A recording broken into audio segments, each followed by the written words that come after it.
Yo, we have another video, and this is about Charlamagne. He's doing very well for himself, so it seems. He's been around for a while. I remember watching The Breakfast Club, maybe it's about 2013. The views weren't really there. He had his friend Andrew Schultz.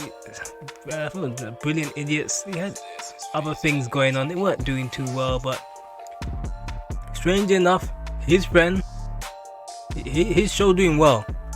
And I thought, wow, this dude doing better than Charlamagne. Charlamagne was a guy who was propping him up, kind of like they were both doing a show. It weren't really working.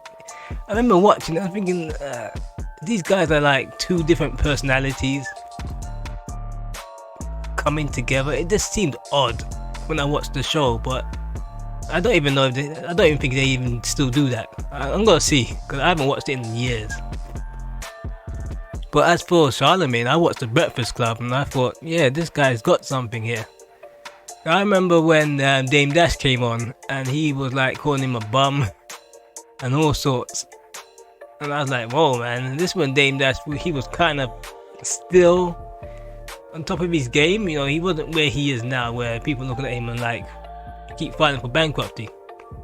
He was like, reasonably, we thought he was we thought he was wealthy-ish back then. And he was like, yeah, you a bum, Charlamagne. And I was like, Charlamagne was just sitting down there like, okay, you know what I mean? And he still clowned, Dame Dash came back and still clowned Charlamagne, and then this happens. Radio personality Charlamagne the God recently signed a $200 million deal with iHeartMedia. Now he has plans to turn his Black Effect network into the BET of podcast. So this is the guy, and this is where people are right now, where they've been doing this for years, but the world and the way the world was and the way YouTube was, and the way people consume media wasn't quite to the level of where it is now. Now, people don't go on websites, so they do go on websites like YouTube, but they don't really get their information from these places. They get it from media networks that they can trust. Places like Breakfast Club, academics, places where they know there's like some sort of trust, where they know like they could get some things wrong, but most likely you're going to be entertained and you're going to get the news. You get your donkey of the day, and it's going to be funny. And that's what Charlamagne's been giving us, entertainment plus news. And it can't go wrong right now. It can always go up, because now we are at a level where everybody consumes media this way. Everyone's on YouTube. YouTube's on people's TVs right now, so it's easy for them to evolve. Because at the time when they had started the Breakfast Club, there wasn't really much people checking for the big celebrity gossip news in the way that it's been formatted now. Now everybody and their grandma is trying to have a podcast because they see that's where the money is. That's where the money's going. I thought to myself, how are they making money off of this? Because I'm looking at the way I do YouTube. The way I do YouTube, I get paid from AdSense. So I'm getting like maybe 18-20 million views. And I'm like, okay, it's just me alone, right? So that's good money. I see these guys getting that, and I'm thinking, okay, they're renting the studio, there's the cameraman, there's the editor, there's 3 hosts. I'm saying, how are they breaking that down? But we're gonna read on. But this 200 million deal, they always come up with these big numbers, and it looks extravagant. I remember when Gillian Wallow, they said they had 100 million with Barstool. I'm like, they ain't doing 100 million worth of work, let alone getting 100 million from Barstool.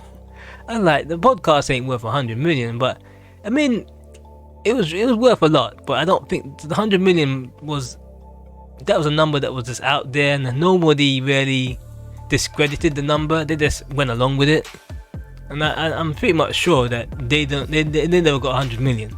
But At the end of the day, we're just gonna go along with it and say, yeah, they're signed for 100 million. Can I just look at everything? I think even with adverts and everything and sponsors, ain't 100 million worth of entertainment.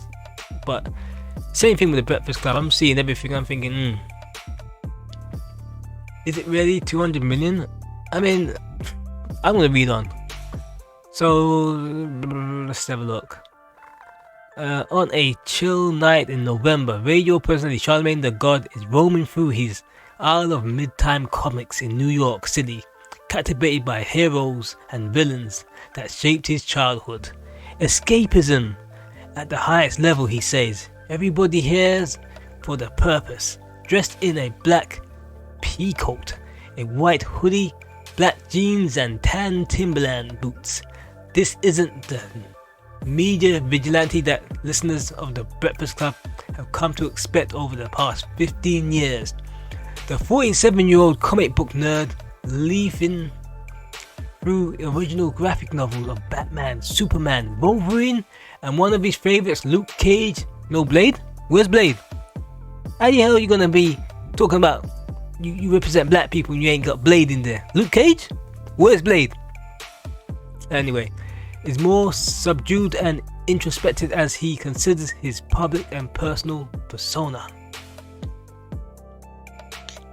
I'm like the smart Hulk, Charlamagne tells Forbes. When Bruce Banner learns how to combine himself with the Incredible Hulk, he's Smart Hulk.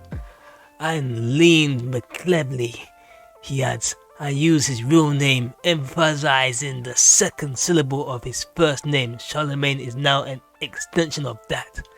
But Charlamagne is the name that the world has come to know over the past few decades, beginning as a radio intern at Z93 in Charleston, South Carolina, and continuing through his time with radio host Wendy Williams, before joining the Syndicate Breakfast Club show in 2010 alongside DJ Envy and Angela Lee. Boy, I don't even know how long DJ Envy's gonna be on there for, man. I mean, luckily he wasn't too involved in those scams, so his name slightly clean, but we'll see. We'll see, because as much as the Breakfast Club is a good show, they've allowed quite dodgy people to come onto it, and they didn't do their due diligence about who these people are, and they allowed them. This is what I mean by trusted sources. We trust the Breakfast Club not to line us up with a man that is a con man. But that's what happened. You know, you need to do your due diligence on some of these people who they allow on the show and make sure they ain't plugging scams. Anyway, that's a side note. Across more than 100 stations on the iHeartMedia network, he can be equal parts trash talker, voice of the voiceless, and an advocate for the mental health. Yeah, Charlamagne, he's been very smart here. I think he knew where he was going. He was a guy who used to be, he was very much a trash talker back in the days. And I thought to myself, how is this guy gonna survive the way he's talking? But he kind of switched it around, and you start to see him talk more about mental health, and he's pivoted away from what he was doing before, and he can see the light at the end of the tunnel. He's like, oh, I need to stay away from that part of what I was doing before. He kind of cleaned up his image a bit. It's very smart, very smart. Charlamagne has railed against corporate DEI, calling it well-intentioned but mostly garbage. Well, true. Among the celebrities who have been named Donkey of the Day on the Breakfast Club are Diddy, con artist Nicki Minaj, Stanky and Nasty, and Post Malone. Not my cup of mayonnaise. Never knew. Okay.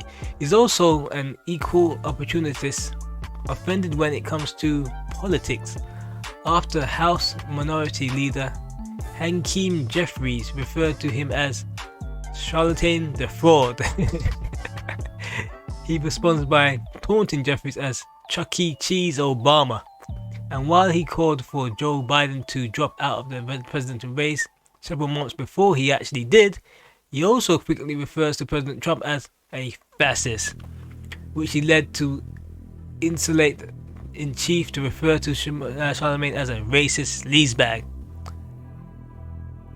No fair. Let's see. Blah blah blah. Let's read. And he has been consistently rewarded for his outrageousness. In August, Charlamagne signed a 5-year, $200 million extension with iHeartMedia. The deal keeps Charlamagne on the Breakfast Club for the near future and puts him in the same league with Joe Rogan, who signed a multi-year extension with Spotify for a reported $250 million a year. I mean, they're gonna work his ass for this one, man. You know, because you don't get that type of money, and you're doing so work. They're gonna work your ass. You're gonna have to work your ass off. This is it, man. This is the way things are going these days. What I read is there was another thing I read about them signing with Netflix. So Netflix has bought them out, and they're not gonna be on YouTube no more. I don't know how much of that is true. So I said the Breakfast Club and Joe and Jada and a couple of other podcasts are going to be primarily on Netflix. I don't know how that's going to work, you know, because like, who's going to Netflix to watch the Breakfast Club? I mean, really, it sippers through the algorithm for me. Like, I'll be on YouTube and I'll be watching a certain video, and then an artist will pop up, and Charlamagne will be interviewing them, and I'll be like, oh, okay, let me see what they have to say, and it'll be something controversial sometimes not.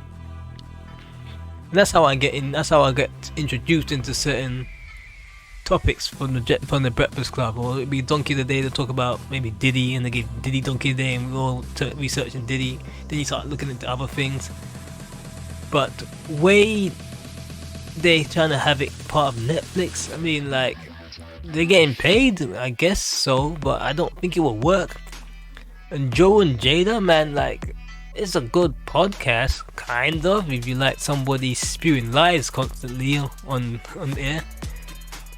But anyone gonna be going there to watch Joe and Jada? Like, really? I just about put it on YouTube, you know. But I guess Netflix is trying to position themselves as a competitor to YouTube, and I think it could work. It probably can't. I mean, they've got some exclusive content now. They got like WWE on there. They got their own movies. They're doing games. Like, they're going for the podcast route. From what I'm looking at, well, I've seen this being done before during like maybe 2019, 2020, where I think Spotify had a total experiment when they were just signing up podcasts, where they thought that would be the next big thing.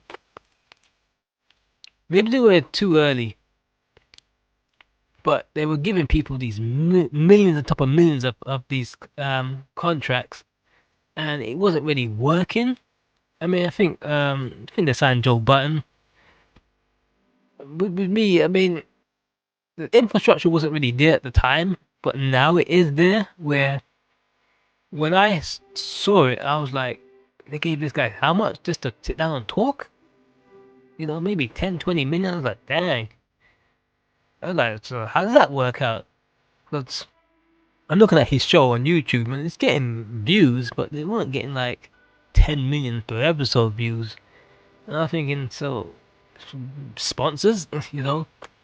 But there is an explanation to how the money is being made. Because Joe Budden says it's like it's sponsorships and everything, and let's see, signed 120 distribution deal, blah blah blah.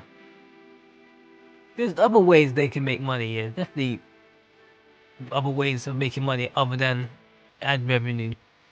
Cause I think they're all signed up to like I'm gonna put it, super chats as well. There's a lot of ways of making money that weren't around before. So now it makes sense. At the time, it didn't make sense. I think even academics had like a deal as well, and I think his deal kind of ran out, or he just couldn't be bothered to follow it up. One out of the two, because I think they were trying to get him to do more work on these podcasts with Spotify, but he decided he can get the money somewhere else.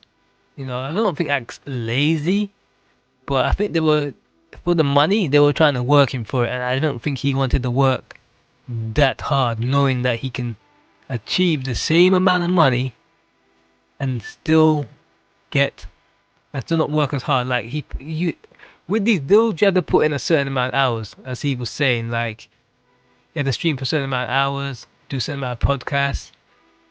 Cause you ain't gonna get like 10 million and you're gonna be lazing around. That's not how it works, you know. Same with Charlamagne, they ain't gonna give him 200 million and be like, you can do the Breakfast Club when you feel. You like, nah. They're gonna work this guy like a slave. They're gonna whooping him, and that's the way it's gonna be. Cause Actus, he was like, nah, I ain't slaving away for another maybe 10, 20 million. I mean, money's good, but you know, he went somewhere else and got the same amount of money. You know, maybe half, but you have to work as hard. But those contracts, they weren't really bring them out anymore. But this is like a whole media empire they're trying to bring over to Netflix. So this is a bit different, and it could work, you know.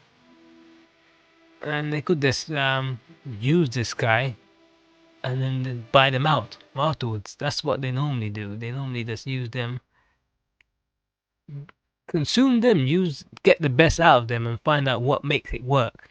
And then once they figure out the secret sauce, they're like, we can either buy you out, or you're kicking you to the side, or you sign up for less money, and that's what's gonna happen. So this is for me, I see this as an experimental thing that Netflix is doing and iHeartRadio are doing. I could be wrong, you know, 'cause I'm not that versed in this world. But I did realize to myself, like, how were they getting paid? But then I started to realize now it makes sense how they're getting paid. But at the time, you know, the money just didn't add up to what I saw on the internet. But anyway, like, subscribe, and I'm out.